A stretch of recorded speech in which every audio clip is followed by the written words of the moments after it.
Hello बच्चों, एक बार फिर से द क्लासेस में आप सभी का स्वागत है, जहाँ पढ़ाई होती है एकदम आसान और मजेदार तरीके से। मैं हूँ आपकी पूजा मैम। तो आज हम पढ़ने जा रहे हैं सूरदास जी का परिचय, जो कि क्लास 10th के लिए तो इम्पोर्टेंट है ही, साथ में क्लास 12th के लिए भी इम्पोर्टेंट। और इससे कुछ एमसीक्यूज भी पूछे जाते हैं, इसलिए सूरदास जी को पढ़ना तो हमारे लिए मोस्ट इम्पोर्टेंट। तो चलिए स्टार्ट करते हैं हम बिना किसी देरी के।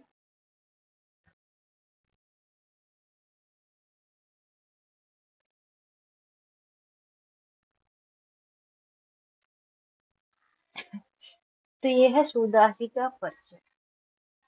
तो सबसे पहले इसमें देखा जाता है सूरदास जी की रचनाओं के बारे में। सूरदास जी की कितनी रचनाएं हैं? मिनिमम दो रचनाएं आपसे पूछी जाती हैं पेपर में।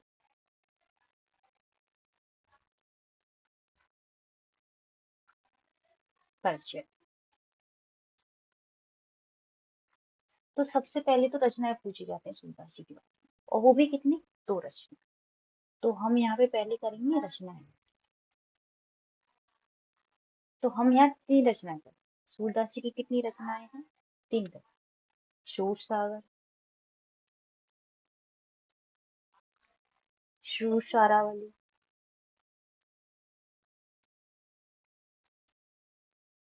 और तीसरी है साहित्य लहरी।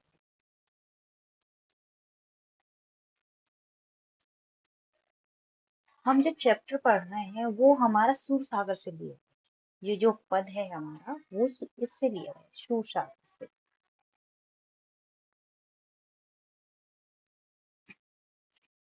सूर सागर में एक भ्रमर गीत है, उसी से ये जो हमारे पद हैं वो लिए गए हैं। पद की तीन पंक्तियां ली गई हैं सूर सागर के भ्रमर गीत से। तो सूरदास जी की तीन रचनाएं हमारी कंप्लीट हो चुकी हैं। पहला है सूर सागर, दूसरा है सूर शारावली, और तीसरा है साहित्य लहरी। आई थिंक आपको इतना समझ में आ चुका होगा, और आप इन रचनाओं को रट लेना एक तरह से, बिकॉज ये एमसीक्यूज में भी पूछी जाती है, ऑप्शन टाइप में भी कई बार ये पूछने को आ चुकी है, इसलिए ये रचनाएं बहुत इंपॉर्टेंट है सूरदास जी की। ऐसे भी पूछ लिया जाता है कि ये भ्रमर गीत कहाँ से लिया गया। भ्रमर गीत लिया गया सूर सागर से। पद कहाँ से लिए गए हैं? भ्रमर गीत से। तो भ्रमर गीत को उभारने वाले कवि के रूप में भी जाना जाता है सूरदास जी को। भ्रमर गीत को उभारने वाले एकमात्र कवि।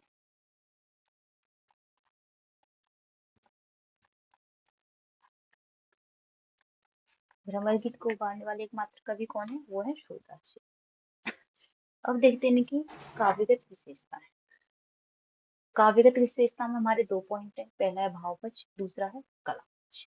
तो सबसे पहले हम जानेंगे भाव पक्ष के बारे में। रचनाएं हमारी हो चुकी है, अब है काव्यगत विशेषताएं, भाव पक्ष, कला पक्ष। याद रखना, जब भी काव्यगत विशेषताएं पूछी जाए तो आपको दोनों ही हेडिंग नोट डाउन करनी है, भाव पक्ष एंड कला पक्ष। दोनों ही लिखना इम्पोर्टेंट है, तभी आपको मार्क्स मिलेंगे। तो चलिए देखते हैं भाव पक्ष के बारे में। सबसे पहले आपको भाव पक्ष में क्या लिखना है।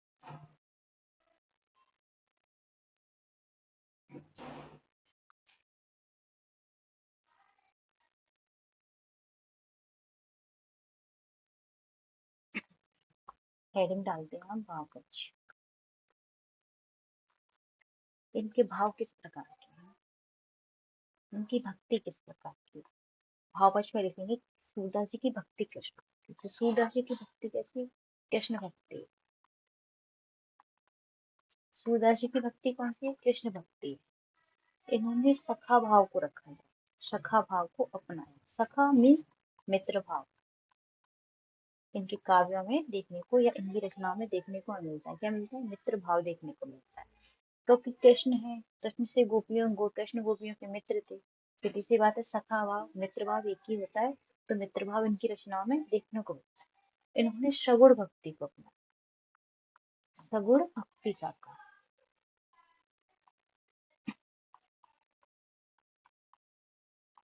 इन्होंने किसको अपनाया? सगुण भक्ति सखा को अपनाया। सगुण एक होता है हमारा निर्गुण, एक होता है सगुण। निर्गुण में ईश्वर को माना नहीं जाता, और सगुण में क्या होता है? सगुण में ईश्वर को माना जाता है। इसलिए सूरदास जी तो ईश्वर को मानते थे।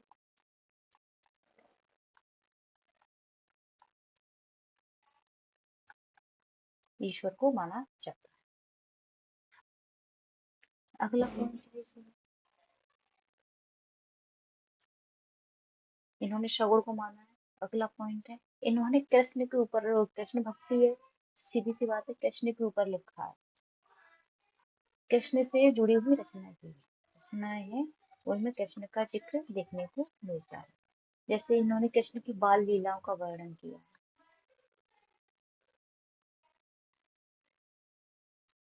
कृष्ण की बाल लीलाओं का वर्णन किया, कृष्ण और गोपियों के प्रेम का वर्णन किया,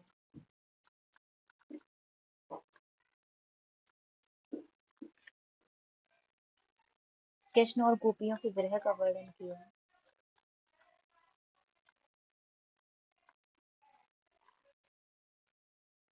कृष्ण और राधा के मिलन का वर्णन किया।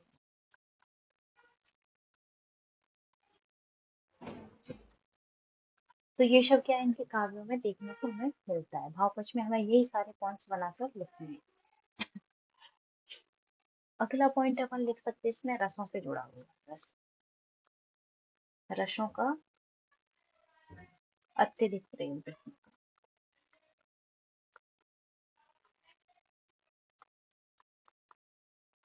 रसों में हमारे कौन कौन से रस हैं? सबसे ज्यादा दो रसों का प्रयोग देखने को मिलता है, एक है श्रृंगार रस, एक है वात्सल्य रस। कहीं कहीं अद्भुत, कहीं कहीं झलक मिलती है इनकी, अद्भुत और शांत रस की झलक मिलती है।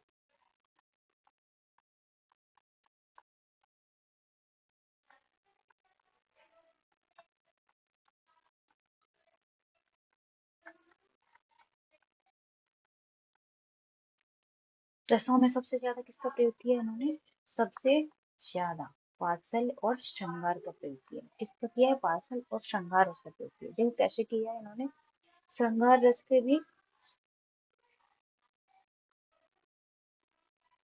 ये जो श्रृंगार रस है उसके भी दो पार्ट है। एक संयुक्त श्रृंगार रस है, ये हम रसों में पढ़ेंगे, अभी बेसिक जानकारी के लिए समझिए।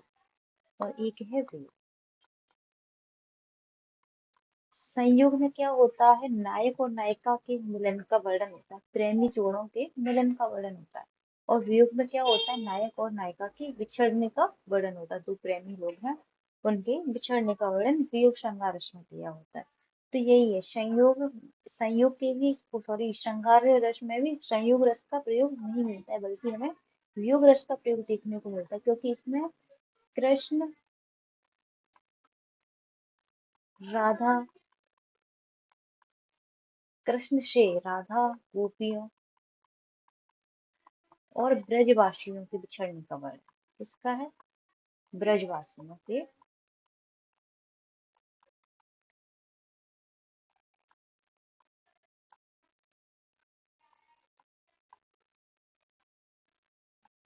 बिछड़ने का वर्णन मिलता है।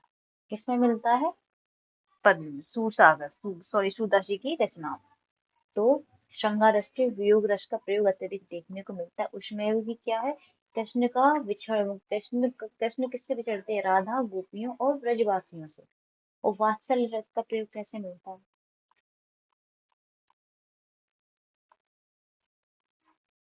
वात्सल्य रस का प्रयोग ऐसे देखने को मिलता है, जैसे कृष्ण के बचपन की बाल लीला है, कृष्ण जी के बचपन का,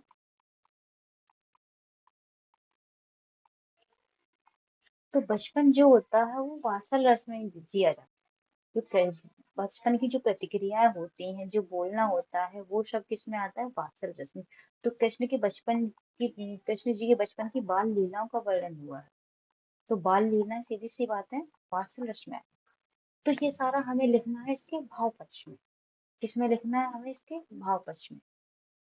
तो समझ लिया हमने, भाव पक्ष को तो हमने समझ लिया, भाव पक्ष हमारा हो गया। अब हम देखेंगे कला पक्ष। कला पक्ष में क्या क्या लिखना है? देखो वही मैंने जो, सॉरी, एक बार देखो भाव पक्ष को पढ़ के देखो, आपकी भक्ति किस भाव की है? सखा भाव की है। आपने कृष्ण के बाल रूप का वर्णन किया, श्री कृष्ण के मथुरा जाने के पश्चात गोपियों और ब्रजवासियों के विरह का वर्णन भी आपके काव्य में देखने को मिलता है। आपने काव्य में श्रृंगार, वात्सल्य, भक्ति रस का प्रयोग भी किया है, तथा कहीं कहीं अद्भुत और शांत रस की झलक भी देखने को मिलती है। आपने ज्ञान की तुलना भक्ति को बताया, सरल बताए, क्योंकि अब कृष्ण भक्ति शाखा की कवि थी। ये सारा जो हमने पढ़ा है वही इसमें लिखा है। आप चाहो तो जो मैंने की पॉइंट ऐड कराए हैं वो भी आप लिख सकते हो, डायग्राम बना के भी लिख सकते हो, कोई दिक्कत नहीं। जितना आप डायग्राम बनाओगे आपका उतना ही अच्छा लिखा हुआ होगा और आपको उतनी अच्छे मार्क्स मिलेंगे। देखते हैं अब कला पक्ष को, आगे चलो कला पक्ष में मैं क्या क्या लिखूंगा। अगली हेडिंग डालेंगे हम कला पक्ष।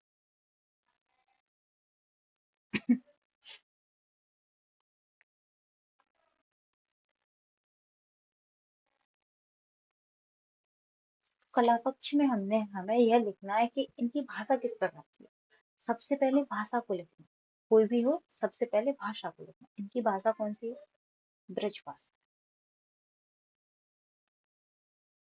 कौन सी भाषा है इनकी? ब्रज भाषा। जिसकी जो भाषा हो वही लिख दो। और कैसी है इनकी भाषा? सरल है, सहज है, सरल और सहज है। इसके अलावा अपन लिख सकते हैं लोकोक्तियों और मुहावरों का प्रयोग। ग्रामर को ऐड कर देना है इसमें, लोकोक्तियों व मुहावरों का अत्यधिक प्रयोग हुआ।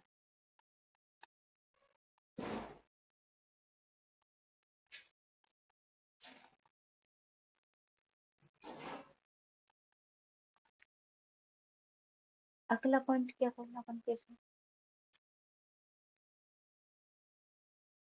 संस्कृत शब्दों का प्रयोग भी देखने को मिलता है।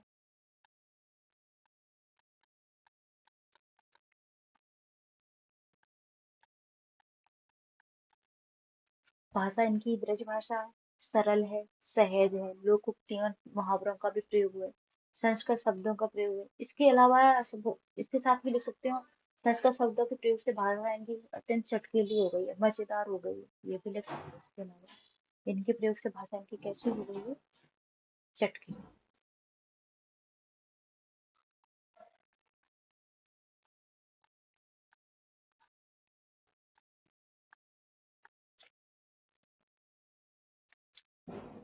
अगला लिख सकते हो आप अलंकारों का प्रयोग हुआ है।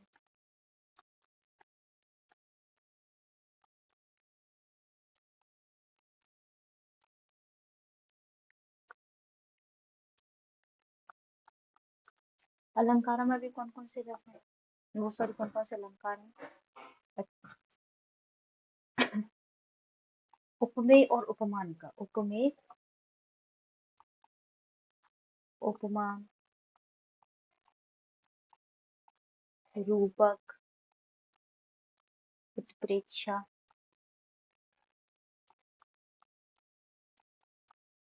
इनका प्रयोग अत्यधिक मात्रा में देखने को मिलता है। इसके अलावा एक दो और होंगे, देख लेना। अलंकारों के साथ साथ छंदों का भी प्रयोग हुआ है।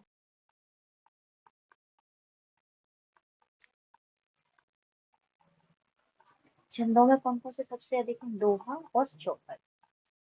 दोहा और चौपाई छंद का प्रयोग।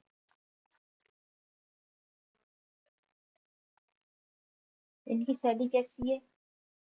गे मुक्तक शैली।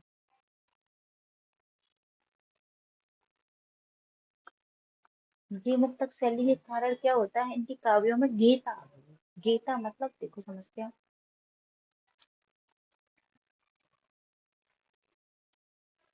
गे मुक्तक मतलब गाया जा सकता है।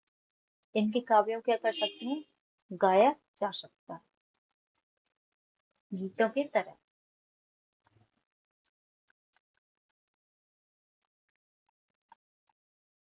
तो ये सारे पॉइंट्स हम इनके वापस में, सॉरी कला पक्ष में ऐड कर देंगे। तो हमने अभी समझ लिया भाव पक्ष और कला पक्ष। पहले हमने समझी इनकी रचनाओं के बारे में, फिर इनकी काव्यगत विशेषताएं देखनी। काव्यगत विशेषता में हमारे दो पॉइंट्स हैं, पहला है भाव पक्ष, दूसरा है कला पक्ष। काव्यगत विशेष सॉरी काव्यगत विशेषताएं पूछी जाए तो हमें दोनों पॉइंट्सों को लिख देना है। अगला देखेंगे साहित्य में स्थान।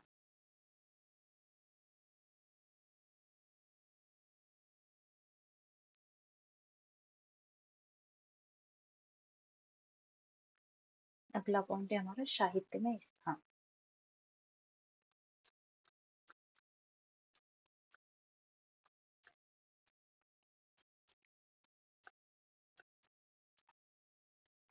साहित्य में स्थान किसी का भी हो, बड़ा चढ़ाकर बातें कहनी है, दो चार अच्छी खासी।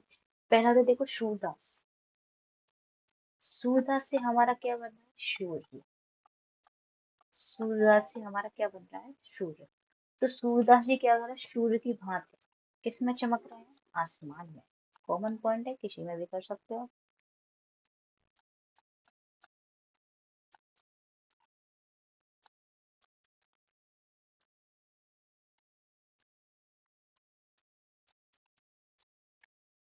भक्ति, इन्होंने भक्ति की है, भक्ति काल है हमारा। तो ये क्या है? भक्ति काल के ये प्रमुख कवि के रूप में।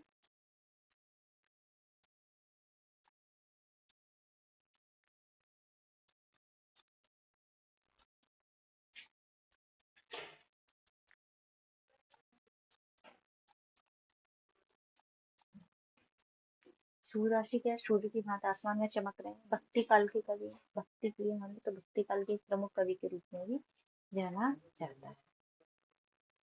हिंदी साहित्य में इनको एक महत्वपूर्ण स्थान प्राप्त है, ये भी कैसे?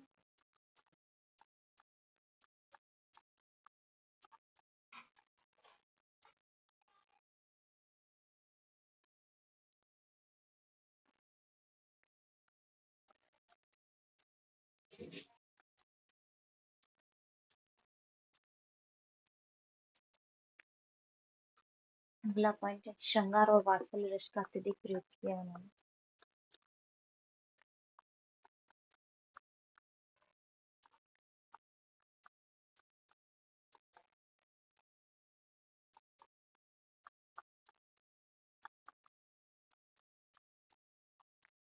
श्रृंगार और वात्सल्य रस के प्रयोग के कारण इनका क्या कहा जाता है? श्रृंगार और वात्सल्य रस का सम्राट।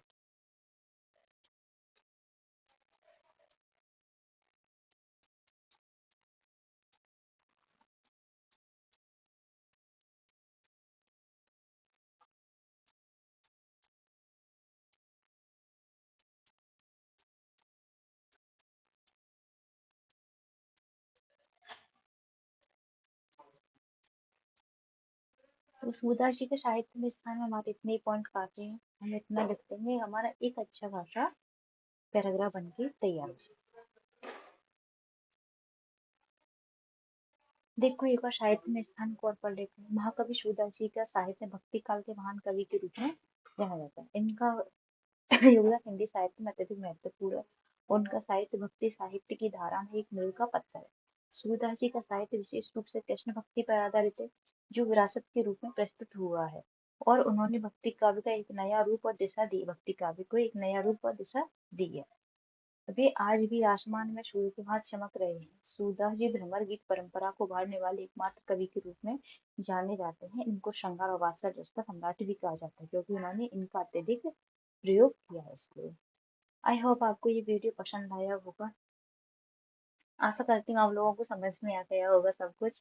ऐसे ही और वीडियो देखने के लिए हमारे चैनल पर आगे बने रहें। अगर वीडियो अच्छा लगा हो तो चैनल को लाइक और कमेंट जरूर करें, साथ ही चैनल को सब्सक्राइब कर लें। धन्यवाद।